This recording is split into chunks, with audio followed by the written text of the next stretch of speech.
नमस्कार. लोकमतमध्ये तुम्हा सर्वांचं स्वागत करतो. आज मराठी संपूर्ण पत्रकार संघाच्या माध्यमातून एक AI परिषद आयोजित करण्यात आली होती. तुम्ही प्रमुख पाहुणे होतात. तुम्ही माहिती व जनसंपर्क संपूर्ण राज्याचा सांभाळत आहात, महासंचालक आहात. आजच्या या समिटमध्ये एकंदरीत काय काय सांगितलं आणि ही समिट किती महत्त्वाची आहे आणि अशा पद्धतीचे समिट्स आणि अशा पद्धतीचे मीटअप्स हे संपूर्ण मुंबईमध्ये किती मोठ्या प्रमाणात झाले पाहिजे? मुंबई मराठी पत्रकार संघाचा एक खूप चांगला उपक्रम आहे. कारण ज्या प्रकारे AI येते ते झपाट्याने आपलं न्यूज कन्झम्पशन, प्रोडक्शन आणि डिस्ट्रीब्युशन हे सगळं चेंज करते आणि याला कुठेतरी जाणीव असणं आवश्यक आहे की याचा आपल्या जॉबवर काय परिणाम असणार, कुठल्या प्रकारचे आपल्याला AI ऑगमेंटेड स्किल्स पाहिजेत, या सगळ्या विषयांवर आज चर्चा होत आहे. आणि एकंदरीत म्हणजे हे करत असताना की AI कडून इतकं कंटेंट जनरेट होतो, त्याची विश्वासार्हता काय आहे आणि कुठेतरी ट्रूथ हा कॅज्युअलिटी होऊ नये याच्याकरता in the time of AI how to preserve truth या विषयावर बोललो मी. आता राज्याची मंत्रिमंडळाची बैठक असेल किंवा राज्याच्या अनेक गोष्टींमध्ये याचा वापर केला जातो. AI खरंच तितकं महत्त्वाचं आहे आणि खरंच तितकं खरं आहे का? किंवा AI कधीच चुकू शकत नाही का की त्याचा वापर शासकीय कामांमध्ये केला जातो? नाही, ह्युमन इन द लूप असणं आवश्यक आहे. म्हणजे AI काहीही कंटेंट तुम्हाला देईल आणि त्यालाही कंट्रोल करण्याचे मार्ग आहेत. म्हणजे एक पॅरामीटर असतं AIचा, ज्याला टेम्परेचर आपण म्हणतो. तर त्याला कंट्रोल जर आपण केलं तर त्याची हेल्युसिनेशनची क्षमता कमी होते आणि you can constrain in AI to say only the truth. हे करता येतं. तरी पण जे काही ऑटोमेट होईल ते होईल. म्हणजे जे काही तुम्हाला ऑटोमॅटिक करता येईल, जसं आमच्याकडे ट्रान्सलेशन, आपण ट्रान्सलेशन आता ऑटोमेट केलं आहे. आम्हाला ज्या भाषेत पाहिजे, इवन तुम्हाला म्हणजे कॅप्शनिंग व्हिडिओवर जे करता येईल ते ऑटोमॅटिक करता येईल. तर जे काही ऑटोमेट करता येईल ते आपण करू. पण हे करत असताना जिथे काही क्रिटिकल लूप्स आहेत, म्हणजे जिथे if any human is getting affected, any rights are getting affected, तिथे human in the loop AI एथिक्सच्या रूल्सप्रमाणे असणं आवश्यक आहे. दॅट AIचा कुठलाही आउटपुट असेल तर कुणीही त्याच्यामुळे अफेक्ट होऊ नये याच्याकरता human will take decision on that. AI आल्यानंतर मोठ्या प्रमाणात नोकऱ्या जातील. ज्यांच्याकडे नोकऱ्या आहेत त्यांना त्या नोकऱ्या गमवाव्या लागतील असं म्हटलं जातं. दुसरीकडे AIचा जेवढा फायदा आहे तेवढाच तोटा देखील आहे, नुकसान देखील आहे. कारण की अनेक व्हिडिओज मॉर्फिंग केलेले असतील किंवा म्हणजे प्रत्येक चांगली गोष्ट ते असते, तिचा एक दुसरा वाईट वापर देखील केला जाऊ शकतो. यासाठी काही सरकारच्या माध्यमातून, राज्य सरकारच्या माध्यमातून, भारत सरकारच्या माध्यमातून काही आढावे घेतले जाणार आहेत का? काही त्यावरती निर्बंध घातले जाणार आहेत का की बाबा ह्या ह्याच्यापर्यंतच म्हणजे हा AI वापरण्यात येईल? नाही, आता याबद्दल जे काही नियम काढायचे, डिफेक्टबद्दल आताच नियम काढला आहे सेंट्रल गव्हर्नमेंटने. नियम तयार करणे या विषयात हे सेंट्रल गव्हर्नमेंटच्या अखत्यारीतील विषय आहे, तर त्याबद्दल मी भाष्य करू शकणार नाही. पण इथे जिथे जिथे शक्य आहे आपल्या लोकांना ऑगमेंट करण्याकरता ते आम्ही कोर्सेस तयार करतो आहे. आणि DGIPR तर्फे आम्ही एक AI जर्नलिझममध्ये जिथे इथे स्किल गॅप्स आहेत किंवा आपण AIने लोकांना ऑगमेंट करू शकतो, व्हिडिओ एडिटिंग असेल, कॉपी रायटिंग असेल, काही असेल, तर या विषयांकरता आम्ही कोर्स तयार करतो आणि त्याला एक सर्टिफिकेशन करून आम्ही लोकांना will make an AI ready workforce. बघा, जेव्हा डिजिटायझेशन झालं किंवा डिजिटल मीडिया आला किंवा TV आला तर असे चेंजेस होतातच. म्हणजे नवीन टेक्नॉलॉजी आली की काही जॉब्स इरेलिव्हेंट होतात, पण तितकेच नवीन जॉब तयार होतात. तर एक AI रिलेव्हंट जॉब्स तयार होतील, पण त्याच्याकरता आपली तयारी हवी. आज म्हणजे पत्रकारिते म्हणजे संपूर्ण पत्रकार संघच या ठिकाणी उपस्थित होता. पत्रकारांसाठी एक विशेष तुम्ही एक म्हणजे भाषण केलं आणि त्यामध्ये तुम्ही थेट सांगितलं की पत्रकारितेमध्ये जे काही म्हणजे फायदा आहे, काही नुकसान आहे. स्क्रिप्ट करता येतील, व्हॉइस ओव्हर देण्यात येतील, अनेकदा अँकर्स देखील AI जनरेटेड करण्यात येतील. परंतु जो फील्ड रिपोर्टर काम करतो ऑन फील्ड, तो AI जनरेट करता येईल आपल्याला येणाऱ्या काळामध्ये?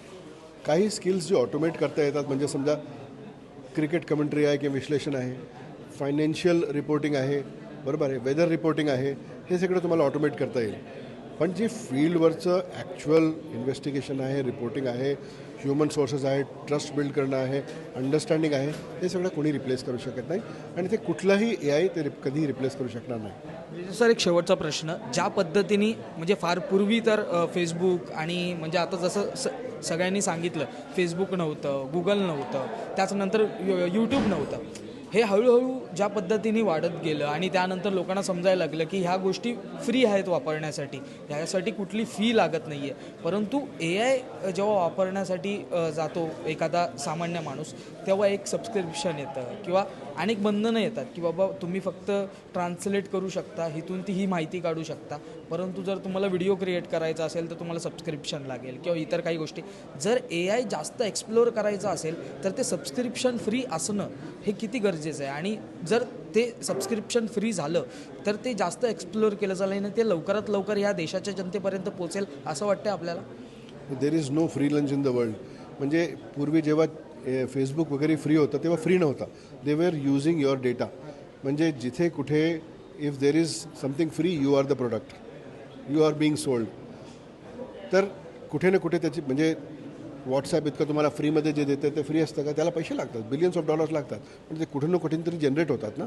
आणि प्रॉफिटेबल बिझनेस मॉडेल असेल, that profitable business model works on your data. तुमच्या डेटाचा हार्वेस्ट करून त्याचा उपयोग करून त्याची प्रोग्रामॅटिक ॲडव्हर्टायझिंग करून ते पैसे कमवतात. AI हा खूप खर्चिक प्रकार आहे. AI is already using much more energy than many countries. तर हे महाग आहे म्हणजे पर टोकन कॉस्ट. तर याला एकतर भारताने इंडिया AI मिशनमध्ये is taken lot of GPUs. सुरुवातीला 10,000 घेणार होते पण मागच्या वर्षी 38,000 GPUs घेतलेले आहेत. आणि याला इम्पॉर्टंट याच्याकरता म्हणजे इनोव्हेशन करता स्टार्टअप्स करता GPUs उपलब्ध करून देण्यात येत आहेत. कुठेतरी मला वाटतं पर टोकन कॉस्ट कमी होईल पुढे. आणि आता ही फ्रीमियम मॉडेल्स आहेत, फ्री तुम्ही वापरू शकता अप टू अ टियर. पण हे खर्चिक असल्याने मला वाटतं कुठेतरी समबडी इज पेईंग समवेअर. आणि शेवटचा प्रश्न, राज्याचे मुख्यमंत्री AIS करिता जास्त आग्रही असताना पाहायला मिळतात. बजेट जेव्हा त्यांनी घोषित केलं तेव्हा देखील मोठं असं भाषण AI संदर्भात त्यांनी केलं. त्याचमुळे राज्य हा AIमय होण्यासाठी किती वेळ लागेल आणि राज्यात AI हे जास्त वापरलं जावं आणि AIचा संपूर्णतः प्रभाव वाढावा यासाठी राज्य काय करत आहे? तुम्ही माहिती व जनसंपर्क विभागाचे महासंचालक आहात म्हणून तुम्हाला हे विचारतोय की राज्यामध्ये अजून फार तर फार AIचा प्रचार होण्यासाठी किती वेळ लागेल?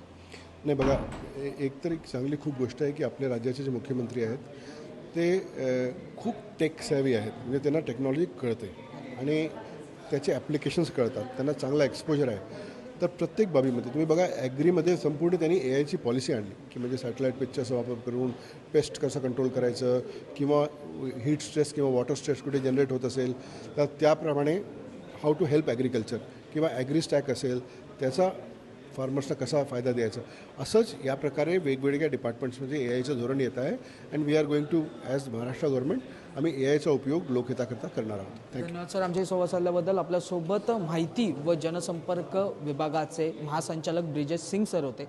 खरं पाहायला गेलं तर आज मुंबई मराठी पत्रकार संघाच्या माध्यमातून AI मीटअप म्हणजेच AI परिषद जी आहे ती आयोजित करण्यात आली होती आणि त्यासाठी स्वतः प्रमुख पाहुणे म्हणून ब्रिजेश सिंग सर आले होते.